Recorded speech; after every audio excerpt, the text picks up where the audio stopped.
선배 동료 의원 여러분, 그리고 사랑하는 94만 성남 시민 여러분, 성남동 하대원 도초동 출신 안광림 시의원입니다.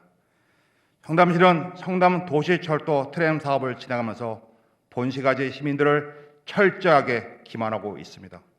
성남 도시철도 2호선 트램은 2019년 5월 경기도 도시철도망 구축 계획이 승인되어 그의 예비 타당성 조사 대상 사업으로 선정되었습니다. 노선 일부 축소, 일부 구간 복선 등 사업 계획을 국토부에 변경 요청하고 사업비 절감액 978억 중 590억 원이 반영되었음에도 경제성 분석 비시는 0.49로 매우 낮게 나왔습니다. 그 후 도로교통법 미개정, 구체적인 교통시설 투자 평가 지침 부재, 부편익 과다 산정으로 경제성이 낮게 산정됨에 따라 성남시는 예비 타당성 조사 신청 철회하였습니다. 그런데 이런 사고는 예전에 예고되어 있는 사항이었습니다.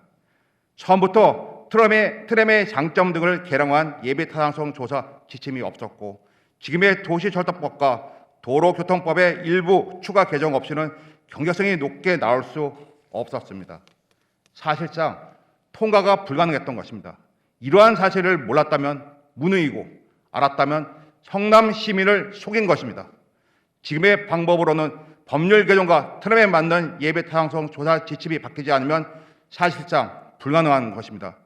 그래서 성남시는 국비 지원을 받을 수 있는 예비 타당성 조사 대신 시 자체 재원 조달 방식으로 추진할 방침을 세운 것입니다. 그런데 여기서 본시가지 시민들을 또 기만합니다. 트램 사업은 경제성과 정책성이 매우 중요합니다. 경제성은 처음부터 분당 지역인 트램 2호선이 앞서 있었기 때문에 국비 지원을 받을 수 있는 2호선만 진행하였으나 시 자체 예산으로 추진 계획을 수립한 지금은 본시가지의 트램 1호선도 정책적으로 검토해야 하나 시는 경제적인 논리로 2호선만 고집하고 있습니다. 성남 도시철도 트램은 성남시를 중심으로 서울에서 지방을 오갈 수 있는 종적 교통망, 즉 분당선, 신분당선, 신사위례 연장선, 8호선 등과 연결되는 횡적 주요 철도 교통망으로서 성남 시민의 환승 편의 제공과 교통체계 개선에 기여할 뿐 아니라 도시의 균형 발전과 지역 발전을 통해 고용 창출 및 공공복지 증진에 크게 기여할 수 있는 핵심 SOC 사업입니다. 다시 말씀드리면 트램은 철도 교통의 종적 교통망에 횡적 교통망을 연결하는 교통수단인 것입니다. 국비 지원을 받는 사업이라면 2호선이 먼저 하는 것이 맞으나 시 자체 예산으로 한다면 1호선도 적극 검토해야 합니다. 2호선은 개량화된 예비 타당성 조사 지침 변경과 도시철도법, 도로교통법의 일부 추가 개정만 되면 예타를 통과할 수 있습니다. 1호선은 지침이나 법률이 개정되어도 통과하기가 힘든 만큼 성남시는 1호선을 시 자체 예산으로 검토하고 2호선을 성남 도시철도 타당성 용역에서 경제성 타당성을 극대화하여 최적의 대안을 마련한다면 1, 2호선 모두 착공이 가능할 것입니다.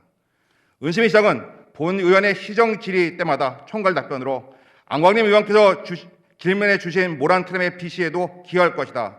모란트램은 지금 성남 하이테크밸리 재생 사업이 적극적으로 추진되고 있다. 상대원 3구역 개발과 결합하여 추진하고 있다. 조금만 지켜봐 주시고 저희들이 전력을 다하고 있다. 이렇게 답변해 주셨습니다. 그런데 이번 회기 업무 보고 시 트램 1호선은 국비 지원을 받는 예타로 하고 경제성이 나오는 트램 2호선은 시 자체 예산으로 한다고 하는 집행부의 보고를 어떻게 이해하면 되겠나요? 그냥 본시가지 트램 1호선 추진 안 합니다 하고 말씀하세요. 은수미 시장님, 시민을 우롱하고 이런 시정하지 마십시오. 뇌물공유, 수수 및 직권남용 권리 행사 방해 등 혐의로 기소가 되면 일반 공무원들은 직위 해제입니다. 이제 시정에서 손 떼시고 본인 재판에만 집중하십시오. 그리고 마지막으로 공개자료 요구합니다. 성남FC의 후원금 명목으로 들어온 160여 원 가운데 상당한 액수가 성남시 산하체육단체 등으로 흘러간 뒤 현금으로 인출된 흔적을 포착했다는 의혹이 있습니다. 성남FC 후원금 사용처 자료를 꼭 제출해 주시기 바랍니다. 경청해 주셔서 감사합니다.